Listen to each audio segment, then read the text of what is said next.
거룩한 주일 주 앞에 나와 예배하는 여러분들에게 하나님의 크신 은혜가 함께 하시기를 축원합니다. 요즘은 반려동물들을 많이 키웁니다. 가끔씩 애들이 집을 나가요. 그렇죠? 집을 나가면 막 열심히 찾습니다. 고양 이름도 옛날과 달라서 나비라고 안 부르고 치즈, 그다음에 뭐 버터, 뭐 멜론 이렇게 부릅니다. 그러면서 막 그것을 찾기 위해서 되게 노력을 합니다. 그것도 안 되니까 벽보를 붙이기도 하고요. 또 그것도 안 되니까 SNS에 올리기도 합니다. 그 애타는 심정, 그 아이를 잃어버린 그 심정 가운데에서 애타는 심정으로 그것을 찾고 있습니다. 그러다가 찾았습니다. 찾았는데 보니까 골절이 됐어요. 골절이 돼서 병원에 데리고 가서 치료를 해줍니다. 20만 원이 나왔습니다. 그리고 그것을 외웁니다. 20만 원이 문제가 아니라 애를 고쳐서 얼마나 좋은지 모른다. 이렇게 말을 합니다. 어떤 사람 입장 속에서는 그것이 정말 다행이다. 저렇게 찾아서 얼마나 좋을까. 애를 고쳤다니 참 다행이다. 이렇게 말할 사람도 있겠습니다만은 어떤 사람들의 마음속에는 혹시 제가 후자에 말하는 분의 여러분이 격하게 공감할지 모르겠습니다만은 이렇게 말할 수도 있죠. 지 아버지한테나 잘하지. 뭘 그걸 이렇게 신경 써서 그렇게 돈 들여가지고 그래. 이렇게 말하는 사람도 있을 것입니다. 제가 오늘 이야기를 한 이유가요, 다른 게 아니라 오늘 우리의 마음속에서 얼마나 공감하는가 하는 겁니다. 여러분, 고양이를 잃어버렸을 때, 개를 잃어버렸을 때 그것을 공감할 수 있는 사람도 있고 공감 못하는 사람도 있습니다. 공감 못하는 걸 나무라고 싶지는 않아요. 키워보지 않았기 때문에 그 심정을 몰라서 공감을 못할 수도 있습니다. 다만 중요한 것은 잃어버린 그 심정에 대해서, 잃어버린 그 사람에 대해서 안타까운 마음에는 함께 공감할 필요가 있다고 생각을 합니다. 더군다나 찾았습니다. 찾은 가운데서 그 사람이 기뻐하거든 그때는 아무 생각 없이 기뻐해 주시기 바랍니다. 이게 성경적이에요. 여러분, 이 말이 별거 아닌 것 같고 무슨 갑자기 설교하다 말고 개, 고양이 이렇게 할지 모르겠습니다만은 오늘 우리의 삶 속에서 이 마음들이 얼마나 많이 공감하는가 하는 부분들이 하나님 나라와 밀접한 관계를 맺고 있다는 것을 말하고 있습니다. 성경 그렇게 쉽지 않습니다. 오늘 읽은 말씀들을 함께 여러분들에게 설명을 드릴 때 여러분들이 진짜 쉽지 않다는 것을 경험하게 될 겁니다. 오늘 읽은 말씀의 처음 시작이 1절 말씀과 2절 말씀이 서로 대립되는 사람들이 나와요. 먼저 1절 나온 사람은 세리와 죄인입니다. 복잡하게 생각하지 말고 그냥 죄인. 그 다음에 두 번째 나오는 사람들이 있습니다. 누가 나오죠? 바리새파 사람들과 율법학자 이렇게 말합니다. 종교 지도자라고 표현할 수도 있고요. 이걸 그냥 간단하게 의인이라고 표현해도 됩니다. 우리가 생각할 때는 의인이라고 인정하고 싶지 않을지 모르지만 예수님께 늘 지적받은 사람들이라 그렇게 생각할지 모르지만 그 당시 사람들은 바리새파 사람들과 율법학자 자체를 의인이라고 생각을 했습니다. 성경이 말하는 의인은 우리가 생각하는 것과는 조금 차이가 있습니다. 성경 말씀을 그대로 잘 지켜 사는 사람들이 의인입니다. 성경에 나오는 개념을 볼 때 의인과 죄인은 늘 대립되는 개념이고 의인은 하나님의 말씀을 잘 지켜서 사는 사람들, 그리고 죄인은 하나님의 말씀을 잘 지켜서 살지 못하는 사람들, 이렇게 우리가 대립해서 말할 수 있습니다. 그런데요, 제가 여러분들에게 조금 어렵게 하려고 일부러 이런 말을 하겠습니다. 의인과 죄인은 같이 하면 안 됩니다. 이게 구약의 중요한 교훈이에요.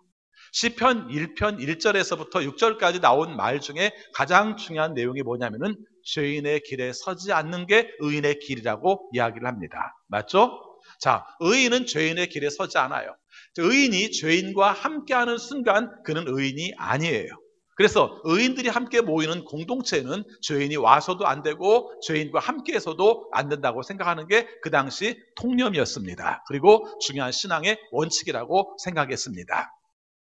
그런데 비해서 예수님께서는 어떻게 된 영문인지 예수님께서는 죄인들과 함께 어울리셨습니다. 사람들이 인정을 하지 않든 인정하든 간에 다른 사람이 볼 때 예수님은 의인, 말씀을 잘 지키는 사람으로 설정해 놓았을 텐데 예수님은 그 사람들의 기대와 다르게 죄인들과 함께 어울렸습니다. 그 함께 어울린 내용은 오늘만 등장하는 게 아니라 삭개오와 함께 집에 간 내용도 나오고 또 다른 곳에서 우리가 죄인들과 함께 밥을 먹은 내용도 등장을 하고 있습니다. 밥 먹는 얘기 했는데요. 성경에서 밥 먹는 얘기는 수용한다는 뜻입니다. 내가 너를 받아들여. 난 너와 친밀한 관계야. 그리고 너가 하는 일들은 내가 인정할 수 있어. 이런 관계예요. 그러니까 보통 그냥 함께 공간에 머문다는 의미보다 더 깊은 의미를 가지고 있는데 예수님께서 그들과 밥을 먹은 겁니다. 자, 그러니까 대립됩니다. 의인이라고 표현될 수 있는 바리새파 사람들과 율법학자들 입장 속에서는 죄인이라고 생각할 수 있는 죄인과 세리들과 예수님이 함께 있는 것에 대해서 마땅하지 않습니다. 못 마땅합니다. 그래서 예수님에게 투덜거렸습니다. 투덜거리기를 뭐라고 투덜하면 이렇게 말합니다. 이 사람이 죄인들을 맞아들이고 그들과 함께 음식을 먹는구나 이렇게 말합니다. 맞아들이고 영접하고, 어떻게 의인이 죄인을 영접할 수가 있어? 어떻게 의인이 죄인과 함께 밥을 먹을 수가 있어? 이렇게 말합니다. 우리 성경은 투덜거리고라고 써있는데 이것은 비난의 말입니다. 그렇죠? 예수님에게 비난의 말을 했을 때 예수님께서 이들에게 비유를 3가지 말씀하셨습니다. 여러분, 비유입니다. 사건이 아니라 비유입니다. 비유라고 말할 때는 예수님께서 의도를 가지고 만든 이야기입니다.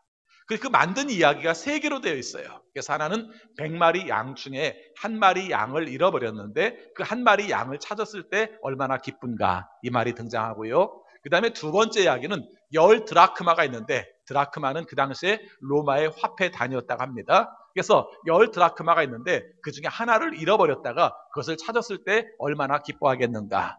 그 다음에 3번째는 오늘 본문에 나오지 않습니다만은 그 뒤에 나오는 것처럼 아들 2이 있었는데 한 아들이 밖에 나갔다가 화랑방탕하다가 집에 돌아왔을 때 아버지가 얼마나 기뻐하였는가 하는 내용이 우리가 3종 세트로 된 잃어버린 것을 찾은 비유로 말씀을 하신 겁니다. 자, 그런데요, 조금 전에 말씀을 드렸습니다마는 예수님께서는 그 당시 사람들이 생각한 통념과 다른 반응을 보이신 거죠. 그래서 그 당시 통념은 의인은 죄인과 함께하지 않습니다 이렇게 말했다면, 예수님께서는 야, 그것도 좋아, 중요한 내용인데 생각해보면 잃어버린 걸 찾으면 얼마나 기쁘니, 근데 잃어버린 걸 찾은 것을 왜 그렇게 공감 못해, 이런 뉘앙스로 예수님께서 말씀을 하신 겁니다. 좀 더 우리가 깊이 들어가 봅시다. 사실은 오늘 이 말씀을 제가 이런 식으로 설명을 하는 이유가, 이 말씀은 어렸을 때부터 잘하는 말씀이에요. 그렇죠? 그래서 잃어버린 양을 찾자, 잃어버린 양을 찾자, 전도할 때 캠페인으로 굉장히 많이 쓰는 말입니다. 그런데 그렇게만 쓸 말은 아니라는 거예요. 그런 의도도 있지만 더 깊은 의미가 있다는 것입니다. 자, 어떤 의미가 있는지를 한번 살펴보도록 하겠습니다. 그래서 예수님께서 비유로 말씀하셨어요. 비유로 말씀하셨을 때 이 장면에서 여러분들에게 걸리는 게 있는지 없는지를 잘 살펴보시기 바랍니다. 100마리 양이 있었어요. 근데 그 중에 1마리 양을 잃어버렸어요. 1마리 양을 잃어버렸을 때 여러분은 찾겠습니까? 안 찾겠습니까? 당연히 찾죠. 그렇죠? 내 건데 어떻게 안 찾아요? 내 재산인데 어떻게 안 찾아요? 그것이 밖에 나가서 얼마나 헤매고 다닐 것을 생각할 때 어떻게 안 찾아요? 예수님은 그 의도를 가지고 말씀을 하신 겁니다. 그런데요, 그 다음 나온 말을 들으면 그 다음부터는 좀 고개를 갸웃하게 하는 순간이 생깁니다. 뭐라고 표현하면요, 99마리를 두고 그 다음에 1마리를 찾는데 얼만큼 찾아요? 시간을 정해놓고 찾는 게 아니라 찾을 때까지 찾지 않겠느냐 이렇게 말합니다. 그럼 입장이 좀 달라집니다. 아, 양을 잃어버렸는데 1마리 양을 찾아야지, 마땅히 찾아야지 이렇게 생각했는데 99마리를 두고 1마리를 찾는데 찾을 때까지 찾는다고 말했어요. 며칠 걸릴지 모릅니다. 며칠 걸릴지 몰라요. 그럼 뭐야? 그럼 내가 만약에 99마리 양이라면 내가 방치되는 상황이 벌어질 수도 있겠네? 이 생각을 하겠죠. 그렇죠? 한번 물어볼까요? 여러분들은 지금 제가 1마리 잃어버린 양을 얘기하고 그 다음에 남겨진 99마리 양을 얘기할 때 여러분은 여러분을 어디에다 설정하시나요? 여러분, 이거에 따라 굉장히 달라질 수 있어요. 그렇죠? 여러분이 1마리에 잃어버린 양인지 아니면 잃어버리지 않고 함께 머물고 있는 99마리 양인지 거기에 따라서 여러분들이 이 말씀을 받아들이는 공감이 각각 달라질 수가 있다는 거예요. 자, 여러분이 이렇게 말씀했습니다. 그럼 갑자기 그런 생각이 듭니다. 잃어버린 양을 찾을 수 있지. 근데 찾는데 어떻게 찾는가? 99마리를 두고 나머지를 그냥 두고 그 다음에 언제 될지도 모르는 시간, 그것이 3일이 될지 4일이 될지 5일이 될지도 모르는데 그 1마리를 찾을 때까지 찾지 않겠는가? 라고 말했을 때 생각이 좀 달라질 수가 있다는 것입니다. 제가 바라기는요, 여러분들이 그 1마리 양을 찾아가는 목자의 심정이 되었으면 좋겠어요. 그리고 그것이 잘 안 되거든 여러분이 잃어버린 양이라고 생각을 해보세요. 그럼 이것은 굉장히 이해가 달라지죠. 그렇죠. 99마리에 그냥 내버려둬도 될 존재가 아니라 내가 잃어버린 존재예요. 우리가 생각할 때 99마리 입장 속에서 바라보면 이 1마리 양은 왜 또 자기 마음대로 돌아다니다가 이렇게 생각할 수 있죠. 왜 자기 마음대로 돌아다니다가 왜 찾아오지도 못하고 다른 존재들한테 왜 민폐를 끼쳐? 라고 말할 수 있는 존재 맞아요. 그러나 그 나라고 생각해 보시 바랍니다. 나도 모르게 길을 가다가 길을 잘못 들었는데 뒤돌아 보니까 아무도 없고 나만 남았어. 이런 존재라고 생각했을 때 이 입장이 어떨까를 생각해 보자는 것입니다. 그리고 중요한 것은 이 입장 속에서 목자의 심정을 헤아려 보자는 것입니다. 목자는 안타까워요. 한 마리 양이 헤매고 다니는 모습에 대해서 안타까워요. 그래서 99마리 양을 두고 한 마리 양을 찾으러 가는 그런 내용으로 이 목자에 대해서 말을 하고 있는 겁니다. 오늘 제가 여러분들에게 말씀드리고 싶은 내용이 뭐냐면 이 부분에 대해서 어떻게 공감하느냐는 거예요. 그렇죠. 내가 잃어버렸다고 생각한다면 이렇게 생각할 수도 좋고요. 또 내가 잃어버린 게 아니라 할지라도 내가 99마리에 속해 있다 할지라도 다른 한 존재가 잃어버렸으면 그걸 안타깝게 생각하고 힘들게 생각하고 아프게 생각하는 마음들을 가지고 있는가 하는 것입니다. 여러분 이런 표현이 좀 이상할지 모르겠습니다만은 저는 신앙은 공감 능력이라고 생각을 합니다. 누구와 공감 능력인가? 하나님의 관점과 같은 관점을 갖는 게 저는 신앙이라고 생각을 해요. 내 삶 속에서 기도를 열심히 해요. 헌금을 열심히 해요. 예배를 빠지지 않아요. 중요해요. 근데 공감 능력이 싹 빠져버렸다. 그러면 하나님의 자녀의 성품이 어디 갔는지 모른다고 생각해도 좋습니다. 좀 심한 말일지 모르겠습니다만은 어쩌면 우리의 삶 가운데서는 다 우리를 잃어버린 양에 두는 게 아니라 99마리에 두고 있습니다. 신방이 시작되면 가끔 고민이 생겨요.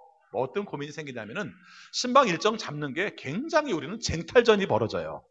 본인이 원하는 구역에 그날 신방을 하기 위해서 굉장히 구역장님들이 열심을 기울여서 날짜를 잡습니다. 그래서 이렇게 정하면 굉장히 뿌듯해하고 흐뭇해하고 그럽니다. 근데 문제는 뭐냐면 변수가 생겨요. 변수가 생겨서 갑자기 초상이 난다든가 그러면은 한 2, 3일 신방 일정들이 싹 바뀌어버립니다. 그때 신방을 못하게 되는 거예요. 그렇죠? 자, 그럴 때는 여러분들 다 공감을 하세요. 그럼 돌아가신 분 가정이 더 중요하지. 신방이야 뭐 옮기면 되지. 11월에 하면 어때? 이렇게 할 수가 있습니다. 자, 이럴 때는 공감을 하는데 이런 문제가 벌어지죠. 그런 게 아니에요. 보니까 이건 뭐 그냥 개인적인 이야기야. 그 개인적인 사람의 어떤 신상의 문제가 벌어져서 목사님이 그 사람을 돌보기 위해서 신방 날짜를 바꾸겠다고 해요. 그럼 여러분의 마음속에 그럽니다. 아, 그걸 꼭 그날 해야 돼? 꼭 우리 신방하는 날. 그게 중요하죠. 꼭 우리 신방하는 날. 그걸 꼭 바꿔야 돼? 그렇게 말한 분은 한 분도 안 계셨어요. 근데 그럴 수 있는 여지가 있죠. 그러면서 다른 나라면 안 돼? 아니 그 사람이 중요해? 그 사람은 한 사람이고 우리 구역 식구들은 몇 명의 의견을 모아서 한꺼번에 모아놓은 것인데 이렇게 말할 수 있다는 것이죠. 그때 우리가 가져야 될 공감 능력은 뭐냐면 그 사람의 아픔이 얼마나 크게 다가오는가, 그 사람의 아픔을 목사는 어떤 아픔으로 그것을 바라보고 있는가, 이것을 감당하는 것이 바로 우리들이 가져야 될 공감 능력이라고 성경은 말씀을 하고 있습니다. 오늘 말씀은 그런 뜻이에요. 자, 그렇게 했습니다. 드라크마 이야기도 해봅시다. 여러분 드라크마가 화폐 단위 중에서 어느 정도 되는가? 오늘 성경 난회 주에 보면은 하루 품삯 정도, 즉 데나리온과 드라크마가 비슷할 거라고 봅니다. 지난 주간에 우리 구역장님들 함께 구역장 리트릿을 하는데 바이블랜드 박물관이라는 데를 갔어요. 여주에 그곳에 갔습니다. 근데 거기 갔는데 동전 3개를 보여주면서 비교를 해서 설명해 주더라고요. 이게 세켈이에요, 이게 드라크마예요, 이게 데나리온이에요. 이렇게 설명을 해줍니다. 세켈은 이스라엘 사람들이 쓰는 화폐 단위였고요. 그 다음에 드라크마는 로마 사람들이 쓰는 화폐 단위였고, 그 다음에 데나리온은 헬라 시대 여러 지역에서 쓰고 있는 화폐 단위였다고 그렇게 설명을 했습니다. 어쨌든 좋습니다. 근데 동전치고는 비싸죠. 그렇잖아요. 동전 하나가 하루 품삯이니까 비싸지 않습니까? 하루 품삯이에요. 자, 그냥 10만 원으로 칩시다. 하루 품삯 될 10만 원, 10개의 동전 중에서 하나를 잃어버렸습니다. 찾을까요? 안 찾을까요? 찾죠. 어떻게 안 찾겠습니까? 여러분 10만 원 잃어버려도 괜찮아, 잃어버린 건 뭐 다시는 찾을 필요 없어 이렇습니까? 그러지 않잖아요. 우산들 좀 찾아가시기 바랍니다. 왜 우산은 잃어버리면 다시 찾을 생각들을 안 하세요? 궁금한 것 중에 하나가 그건데, 근데 10만 원짜리 동전이면 그렇게 안 할 거 아닙니까? 찾을 겁니다. 그런데 하루를 찾았어요? 못 찾았어요. 이틀을 찾았어요? 못 찾았어요. 3일을 찾았어요? 못 찾았어요. 갑자기 무슨 생각이 들어요? 내가 오늘도 일 못 나가고 내일도 일 못 나가고 그 다음날도 일 못 나갔어요. 얼마를 잃어버린 겁니까? 30만 원을 돈을 못 벌었네? 이 생각이 갑자기 드는 거예요. 찾을까요? 안 찾을까요? 멈출 수 있겠죠. 멈출 수 있겠죠. 예. 그런데 그 사람에게는 그것이 소중한 거예요. 만약에 이것이 하나의 증표였다고 합니다. 하나의 어떤 정표였다고 합니다. 10개 중에 하나를 잃어버리면 안 된다는 정표였다고 생각합니다. 그럼 찾을까요? 안 찾을까요? 찾습니다. 그렇죠? 3일의 품삯이 문제가 아니라 그것 대체할 수 없는 그것을 잃어버리면 안 된다는 생각 때문에 그것을 찾는다는 것이죠. 예수님은 그걸 말하고 싶었어요. 넓게 말하면 이렇게 말하고 있습니다. 야, 한번 가만 생각해봐. 세리가 돌아왔어. 죄인이 돌아왔어. 이게 얼마나 귀한 것인 줄 알아? 너희들이 바라볼 때는 그냥 죄인이라고 말할지 모르지만 나한테는 100마리 잃어버린 양보다 얘네가 훨씬 소중하고 10개 드라크마 중에 얘가 훨씬 소중해. 너희들이 양 100마리 중에서 한 마리만 없어져도 그거 찾으려고 하지 않겠니? 드라크마 10개 중에서 하나만 없어져도 그거 찾으려고 하지 않겠니? 근데 얘는 사람이야. 더군다나 잃어버린 상태에서 다시 돌아오게 된 거야. 이게 얼마나 좋은 일이야. 이렇게 말씀을 하는 겁니다. 그 다음 중요한 말이 그겁니다. 돌아온 것에 대해서 공감하는가 하는 것입니다. 돌아왔을 때 기뻐하는가 하는 것이 오늘 말씀 속에서 강조하고 있습니다. 자, 5절 말씀, 6절 말씀 같이 읽겠습니다. 찾으면 기뻐하며 자기 어깨에 메고 집으로 돌아와서 겉과 이웃 사람을 불러보고 나와 함께 기뻐해 주십시오. 잃었던 내 양을 찾았습니다 하고 말할 것이다. 자, 또 이럴 때 굉장히 계산이 빠르신 분들은 이런 계산을 할 겁니다. 양을 찾기 위해서 일하지 못한 시간, 그 다음에 양을 찾기 위해서 99마리 양들을 그냥 뒀을 때 여기서 병들든지 문제가 생겼던 문제점, 그 다음에 또 한 가지 더 큰 문제가 있어요. 객관적으로 공감하기 힘든 문제가 있습니다. 잃어버린 양을 찾아서 기뻐함으로 말미암아 온통 잔치를 벌였다면 그 돈은 얼마가 나갔을까? 혹시 양값보다 그 비용이 더 많이 든 건 아닐까? 이 생각을 하신다면 여러분은 이 말씀을 공감 못할 겁니다. 근데 사실은 우리가 다 그 가치로 살아요. 어떤 면은 공감을 하는데 내가 이익되는가 손해되는가, 그것이 나의 삶 가운데서 손해가 될 때는 그것을 받아들이지 못할 때가 많아요. 앞에 처음에 말씀드린 것처럼 잃어버린 개 한 마리, 잃어버린 고양이 한 마리, 잃어버린 양 한 마리가 없어졌을 때, 그것을 찾았을 때 상대방이 찾은 것으로 말미암아 기뻐하면 기뻐해 주시기 바랍니다. 오늘 주님께서 우리에게 말씀하시는 내용이 바로 그런 내용이에요. 죄인이 돌아왔어. 죄인 한 사람이 돌아옴으로 말미암아 하나님 나라에서 얼마나 기뻐하는 줄 알아? 이렇게 표현합니다. 자, 잃어버린 양, 드라크마 이야기도 마찬가지입니다. 9절 말씀 같이 있습니다. 그래서 찾으면 벗과 이웃 사람을 불러 모으고 말하기를 나와 함께 기뻐해 주십시오. 잃었던 드라크마를 찾았습니다. 할 것이다. 이렇게 말하죠. 다른 사람들에게 기쁨을 공감해 달라고 말을 해요. 그랬을 때 함께 공감해 주는 것이 바로 이것이 하나님 앞에서 하나님의 자녀가 마땅히 해야 될 내용이라고 말씀을 하고 있습니다. 오늘 이 시대를 바라보면서 가끔 그런 생각을 해요. 우리도 혹시 죄인과 의인을 구별하지 않나요? 있죠. 그렇지 않습니까? 예, 우리가 보통 설정되어 있는 몇 가지 기준들이 있어요. 우리는 예수 믿기 때문에 의인, 저 사람들은 예수 안 믿기 때문에 죄인, 이렇게 설정을 합니다. 그런데 여러분, 그 설정을 왜 하는지를 한번 살펴보세요. 우리가 함께 데려와야 될 대상으로, 함께 우리가 주님 앞에 나와야 될 대상으로 그 사람이 정말 부자유함 속에서 죄인 가운데서 살지 않을 수 있도록 인도해야 되는 입장 속에서 바라본다면 그건 가능성이 있죠. 그래서 함께 살피고 함께 보살피고 그래서 함께 돌아올 수 있도록 봐주는 그런 마음을 갖는다면 그건 좋습니다. 근데 그게 아니라 우리가 딱 구별하는 거 아닌가요? 한국 기독교의 초창기에 그 불신지옥 무슨 천당이죠? 예수천당. 네, 불신지옥 예수천당. 이렇게 외친 말을 많이 했어요. 그 말이 참 중요한 전도의 표제였어요. 표제였는데 언젠가부터 그 말에 대해 사람들이 혐오를 해요. 그렇죠? 생각해보니까 세상이 약해지니까 이제는 그런 말도 혐오하는구나 라고 생각할지 모르지만 어쩌면 우리들이 사람들을 대할 때마다 너 예수 안 믿으면 지옥 가? 라고 말한 말, 오히려 그들에게 혐오로 다가갔던 그 말들이 사람들의 마음속에서 오히려 거부 반응을 갖게 하고 그런 내용에 대해서 거부 반응을 갖게 한 것이 아닐까 하는 생각을 해봅니다.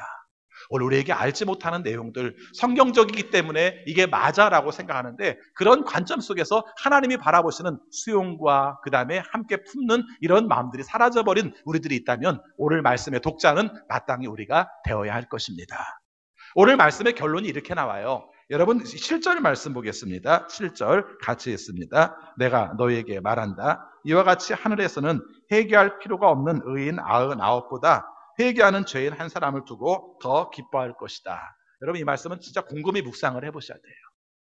여러분 한번 생각해 보시기 바랍니다. 하나님 나라에서는 회개할 것이 없는 99보다 우리가 회개하고 돌아오는 한 사람으로 말미암아 더 기뻐해라는 말인데 이게 되게 어려운 말이에요. 왜 어려운 말인가 하는 것인데 지금 이 말을 듣는 독자가 누구예요?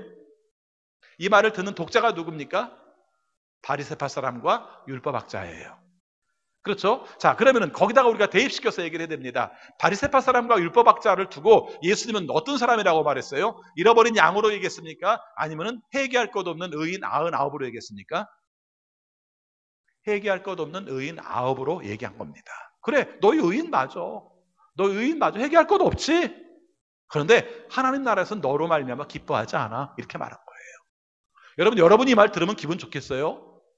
안 좋죠. 당연히 안 좋죠. 이게 칭찬 같기도 하고 저주 같기도 하고 그렇지 않습니까? 회개할 것이 없는 99. 좋은 말이잖아요. 그렇지 않습니까? 회개할 것이 없는 99. 의롭게 살았기 때문에 회개할 것이 없는 99. 그에 비해서 한 사람은, 한 존재는 어떤 존재입니까? 회개할 게 많은 존재예요. 말 그대로 죄인입니다. 어떤 사람은 죄인으로 설정되어 있고 나는 의인으로 설정되어 있으니까 내가 좋다고 말할지 모르는데 예수님께서 말씀하시는 뉘앙스는 그게 아니에요. 회개할 것이 없는 99, 그리고 회개하고 돌아오는 1명, 이 사람들 중에서 우리는 어딘가를 생각해 볼 때 이 말의 의미는 굉장히 달라졌다는 것이죠. 그런데 생각해 봅시다.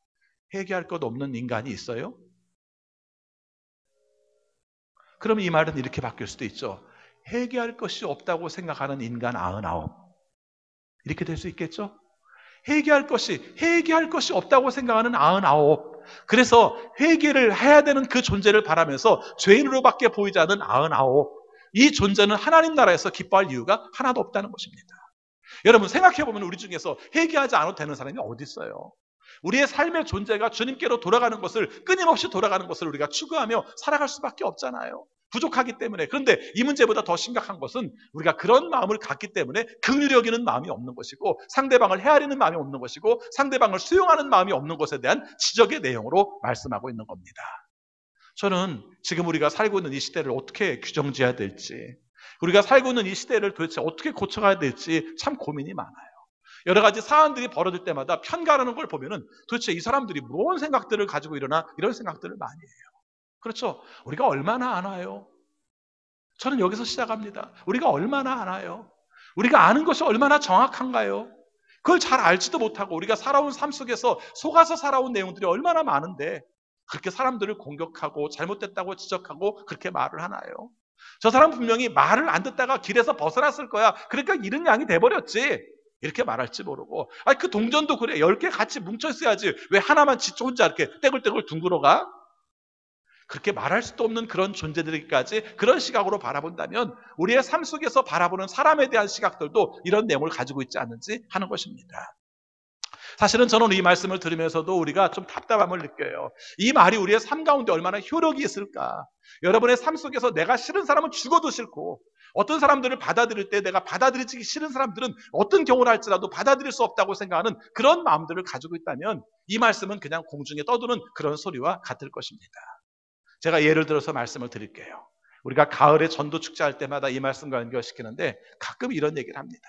우리 포에버 식구들이 이렇게 말합니다. 내가 나이 많잖아요. 그래서 내가 전도하면 나이 많은 사람을 전도하게 돼요.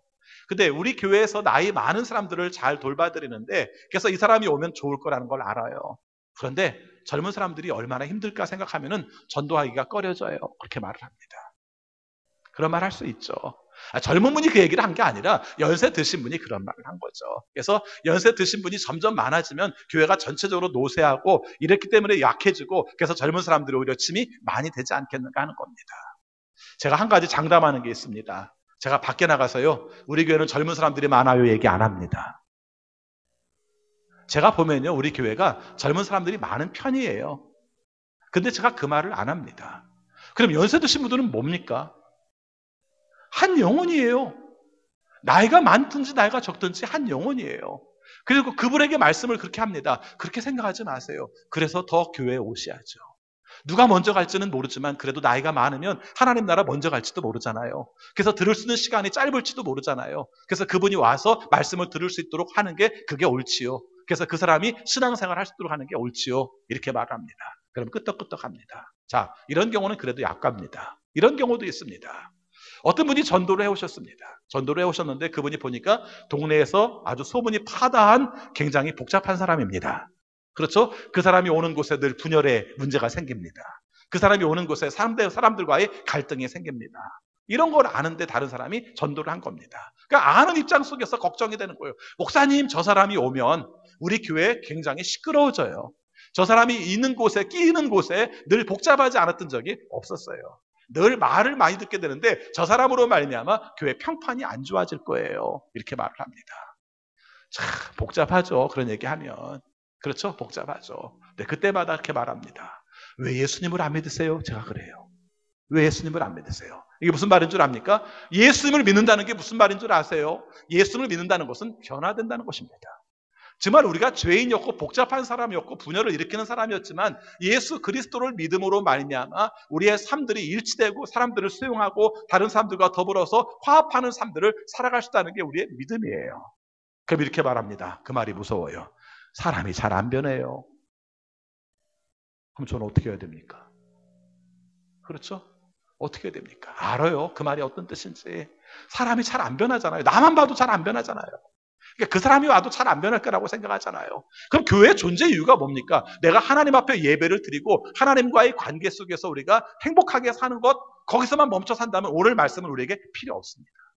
그렇죠? 오히려 그렇지 못한 사람들이 주님 앞에 나와서 해결을 하고 주님이 원하시는 모습으로 살 수 있어서 그 사람이 경험했던 그냥 악다구리를 써가면서 사는 것이 인생의 승리로 생각했던 사람이 이게 아니구나. 예수님 안에서 사람들을 수용하고 평화롭게 살아가고 하나님이 원하시는 사랑을 베풀 때 내 마음에 천국이 이루어지는 것을 경험하게 되는구나. 이것을 경험하게 하는 것이 바로 우리가 마땅히 해야 될 일이 아닌가 하는 것이죠.